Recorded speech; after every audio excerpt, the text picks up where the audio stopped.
Welcome to the Investor Fuel Real Estate Investing Show, where I interview the nation's top real estate entrepreneurs, industry leaders, and other amazing entrepreneurs to help educate and inspire you to take your business and your life to the next level.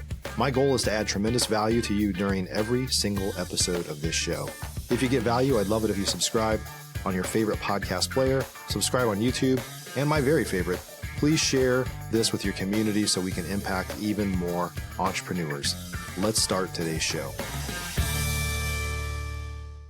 Hey, everybody. Welcome back to the show. Exciting topic today. I love this model. We're meeting with Dan Diaz, and we're going to be talking about his owner financing model, or a portion of it. We don't have time to cover it all today. But at the end of the day, as a real estate investor, I think we all get into this wanting to be the bank, wanting to generate passive income. But then most of us get stuck in the hustle of the day-to-day, finding deals and making today money that's going to come and go. You make money one time and it's gone. The owner finance model and rentals and things like that pay you over and over again are beautiful.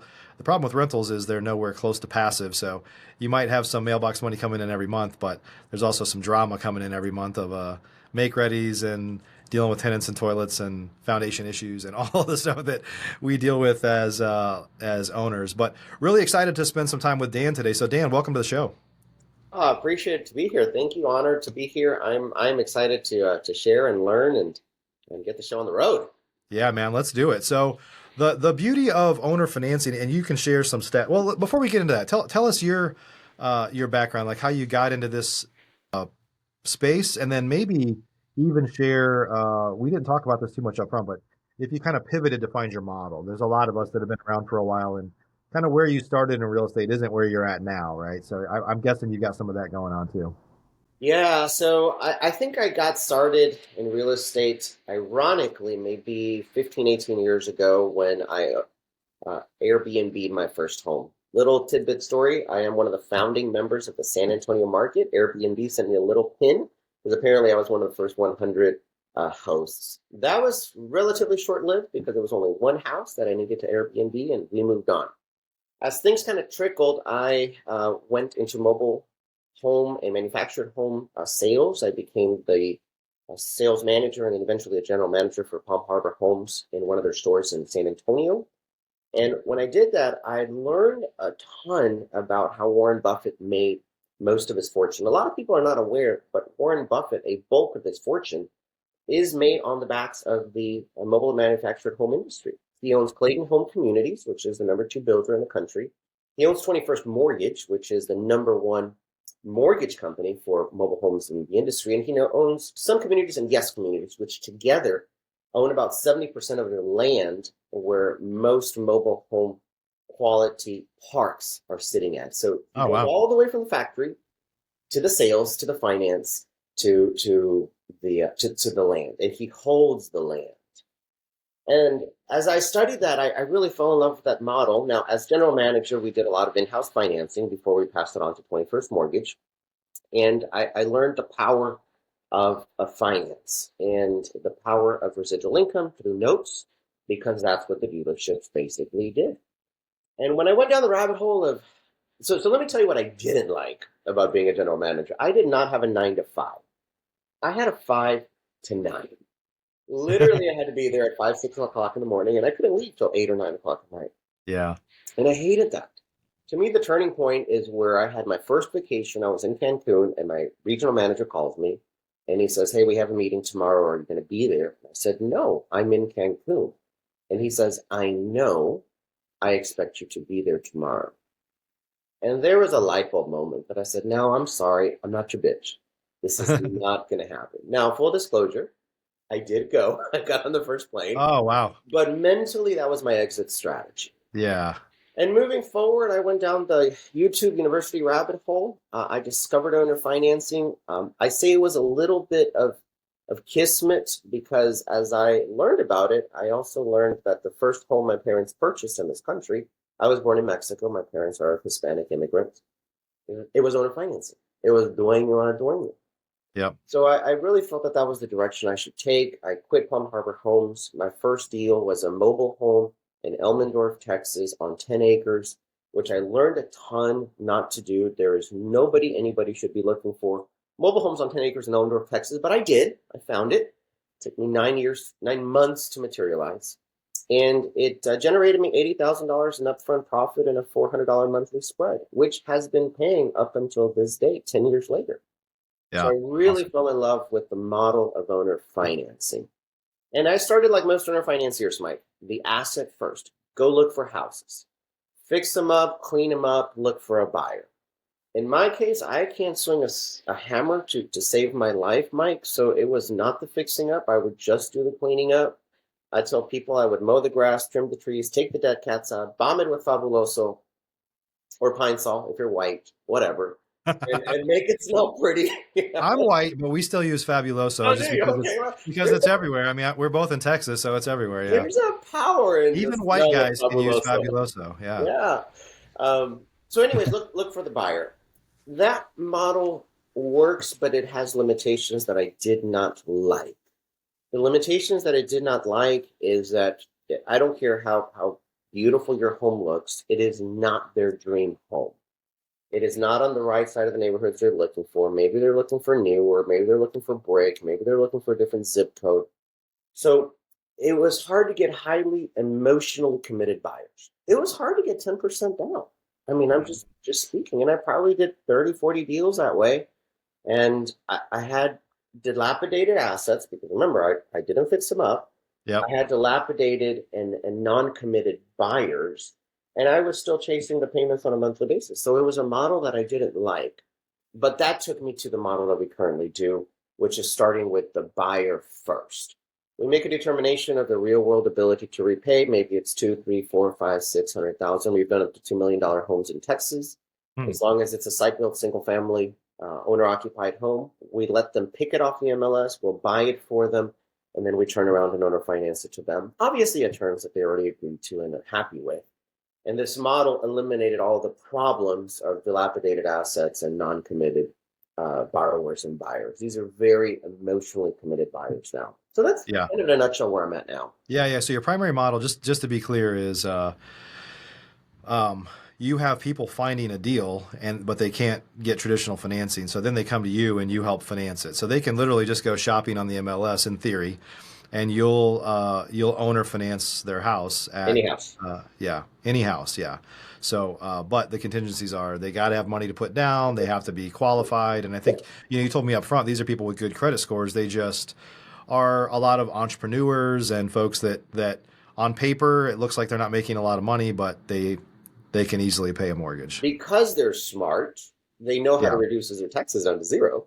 Yeah. Yeah. And unfortunately, they get kicked in the shin when they go get a mortgage Right. because the most mortgages require them to have profits. So they realize I got two options. Option number one, I can bribe Uncle Sam for 2 years in a row to Right. qualify for a traditional mortgage, aka pay a bunch of taxes.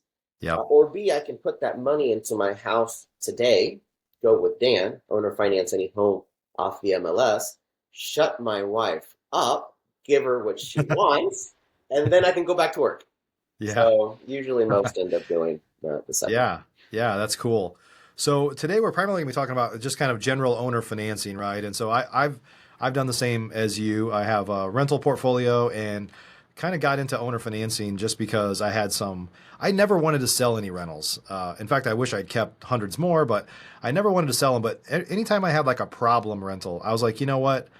I'm tired. Like, I don't know what happens. There's just a certain house in a certain neighborhood. And I'm like, we keep turning this over. We keep having problems. Like there's just, something that I can't see, but I know it's real. Like there's a problem with this house, And I was like, let's just owner finance them off and get rid of all the churn and the turnovers and all that stuff, all the maintenance costs and owner finance them. And they're perfect, like almost perfect. I mean, there's drama. We miss payments and people catch up after 2 or 3 months or whatever, and we actively manage them. But at this point, I have never had to foreclose on somebody. I almost did last year. Awesome. And at this point, most of these were done quite a while ago. So if I had to take them back, they would have a lot more equity than they do now. But my model also evolved from like, I would fix them up and kind of get them like rental ready and then owner finance them off to like, I'm not doing a damn thing. Like just take it as it is. And it's just positioned as you're getting a really good deal. And truthfully, a lot of the types of folks that we would be selling to are probably in trades and stuff anyway, or they want to fix it up and make it their own. And I was happy to do that, which is kind of more the Mitch Steven model of, Mitch down in Yes. San Antonio as well. And so I just kind of listened to some folks that were smarter than me and did that. But yeah, that's great. So let's talk a little bit about, acquisition. So folks that want to, I know you teach people like how to do this, do a few deals really fast. My model from day one has always been direct to seller marketing. And so when you teach folks how to do this, obviously there's time and money involved in that. In this model, though, I guess one of the beauties about owner financing is you can make a lot more money certainly over time. So how do you teach folks to do acquisitions on owner finance deals? Yeah, that's a great question, Mike. So I think a lost opportunity for a lot of investors is they want to get into the world of notes because they understand it's a level up from rentals. It really is about as passive income as it can be. It has its drawbacks, mostly taxes. But Yeah. from the residual income perspective, it's awesome. However, a really big missed opportunity is how to buy the house. They can find the house, the deals, but then they either need hard money or private money, and it's very limited on the scalability of things. So one of the things I love teaching people is the power of negotiating the acquisition, the purchase with seller financing. If you learn how to negotiate seller financing, it is an amazing, revolutionary approach to the model because one of the things that I tell my students all the time is when you're negotiating on cash, the negotiation ends at the closing table. Once the ink is dry, there is nothing you can negotiate after that. You can't get a taco out of them. But if you're negotiating seller financing, the negotiation begins at the closing table. And it can continue for 10, 15, 20, 30 years, depending on how long you did it. So you have the ability to pay more money. You have the ability to protect the capital that they're getting. And you have the ability to give the seller regular monthly income for the next 10, 15, 20 years, depending on how you structure it. Yeah. There's a lottery effect, Mike, that a lot of sellers might not know it's there, but they recognize it's there. When they get the money, statistically, all lottery winnings, regardless of the amount, whether it's $1 million or 50 million, will be gone in 3 to 5 years. People do not know how to manage chunks of money. So Right. sometimes the sale of a house and getting a lump sum of money, $100, $200, $300, $400,000, that is an actual burden that you're giving the seller, and now they have to deal with that chunk of money.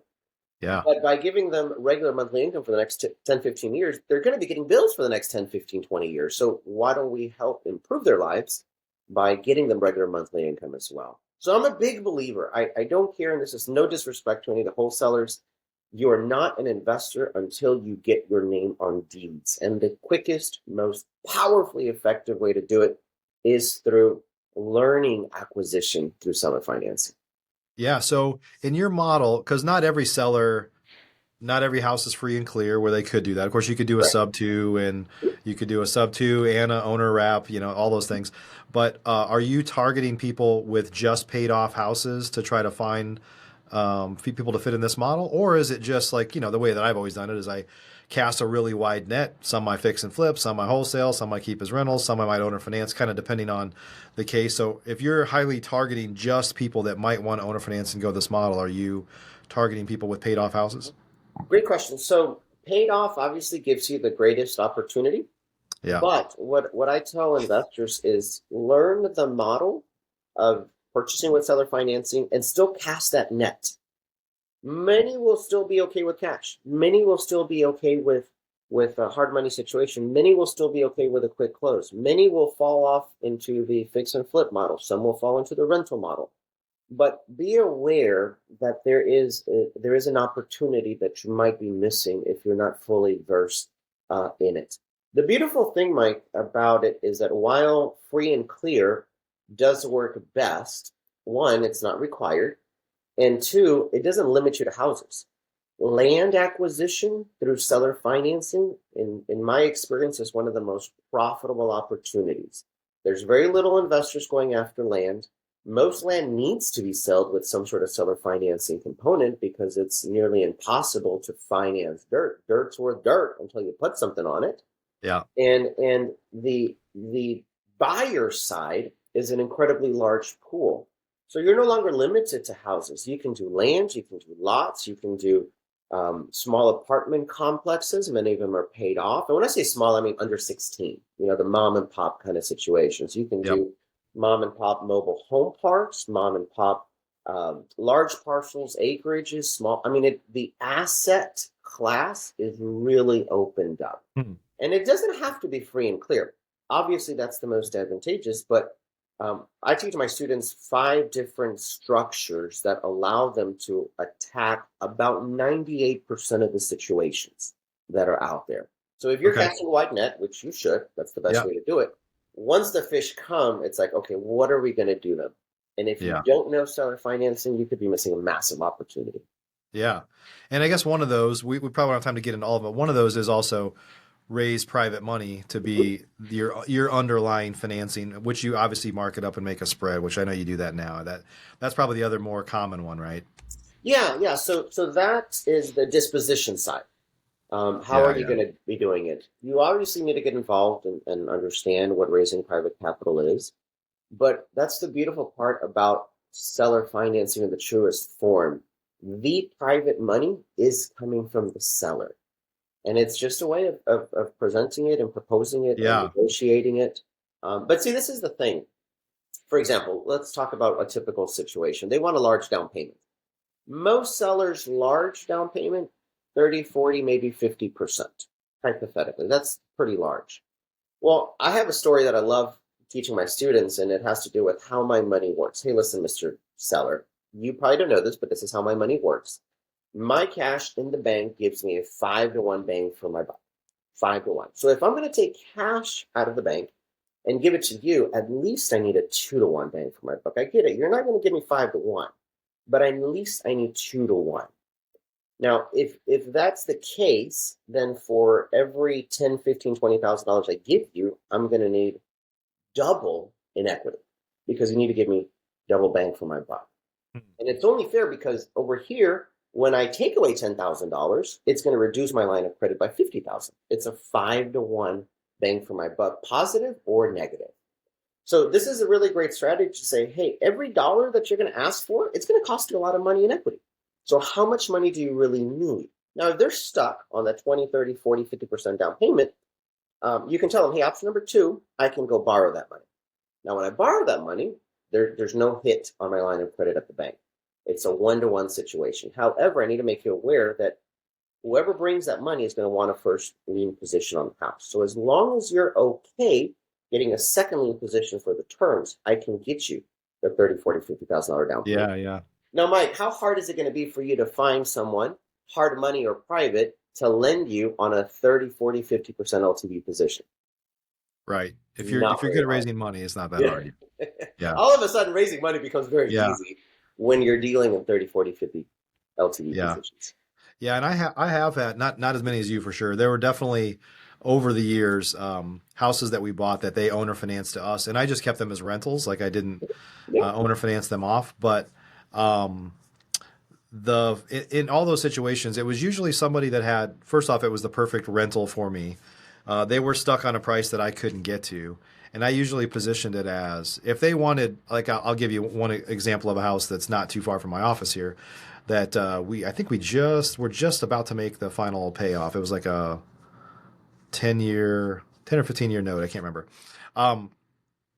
Is they had already bought their next house. So I knew they didn't need the money for the house. They had just retired and they wanted like 80 and I think they wanted 80. I think they wanted 75 and we were stuck. We couldn't go higher than 50. And then I was like, well, what if I could pay you 82.5 or something like that? And they're like, that's more than we want for it. Like, what are you talking about here? What kind of magic is this?